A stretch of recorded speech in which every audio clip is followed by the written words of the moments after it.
Hello friends, ഒരു പുതിയ വീഡിയോയിലേക്ക് എല്ലാവർക്കും സ്വാഗതം. ഇന്ന് വന്നിരിക്കുന്നത് പെട്ടെന്ന് തയ്യാറാക്കാൻ പറ്റുന്ന ഒരു അവിയലിൻ്റെ റെസിപ്പി ആയിട്ടാണ്.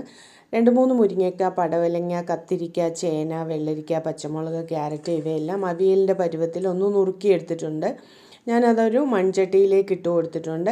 ഇനി ഒരു സ്പെഷ്യൽ ഐറ്റം കൂടെ ഇതിൻ്റെ കൂടെ ചേർക്കുന്നുണ്ട് കേട്ടോ. പച്ചത്തക്കാളിയാണ്, ഒരു 3-4 പച്ചത്തക്കാളിയാണ് ഇതിൻ്റെ കൂടെ ചേർക്കുന്നത്. പുളി ഒന്നും ചേർക്കുന്നില്ല.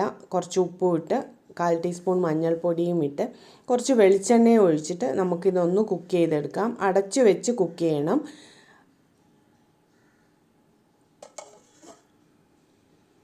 ഞാനിതിൽ വെള്ളമൊന്നും ഒഴിക്കുന്നില്ല. കുറച്ച് കഴിയുമ്പോൾ വെള്ളം ഇറങ്ങി വരും കേട്ടോ. കുറച്ച് തേങ്ങ, ജീരകം, പച്ചമുളക് ഇവ മാത്രമേ ചതച്ചിടുന്നുള്ളൂ. കണ്ടോ, ഇപ്പോൾ തന്നെ ആ കഷ്ണത്തിൽ നിന്നൊക്കെ വെള്ളം ഇറങ്ങി വന്നിട്ടുണ്ട്. ഇനി നമുക്ക് ചതച്ച് വെച്ച അരപ്പും കൂടെ ഇട്ട് കൊടുത്തിട്ട് നന്നായിട്ട് ഇളക്കിയിട്ട് ഒന്നും കൂടെ അടച്ചു വെച്ച് കുക്ക് ചെയ്യണം. ആ അരപ്പൊക്കെ ഒന്നുകൂടെ കുക്കായി വരണം, എന്നാലേ ആ അവിയലിൻ്റെ ടേസ്റ്റ് നന്നായിട്ട് ഇരിക്കുകയുള്ളൂ. ഞാനിത് നന്നായിട്ട് ഇളക്കിയിട്ട് ഒന്നുകൂടെ അടച്ചു വെച്ചിട്ട് കുക്ക് ചെയ്യുന്നുണ്ട്. ഒരു 3-4 മിനിറ്റ് കുക്ക് ചെയ്താൽ മതിയാകും.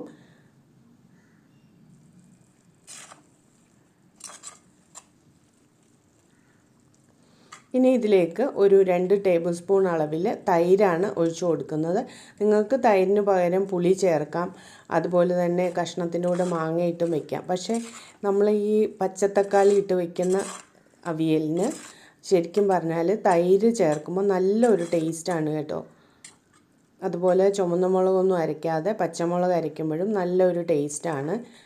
നന്നായിട്ട് കുക്ക് ചെയ്തതിന് ശേഷം 2-3 തണ്ട് കറിവേപ്പിലയും അതുപോലെ കുറച്ച് വെളിച്ചെണ്ണയും കൂടെ ഒഴിച്ചിട്ട് നമുക്ക് അവിയൽ സെർവ് ചെയ്യാവുന്നതാണ്. നല്ല ടേസ്റ്റി ആയിട്ടുള്ള ഒരു അവിയലാണ്. എല്ലാവരും ഇതുപോലെ ഒന്ന് ട്രൈ ചെയ്ത് നോക്കണം.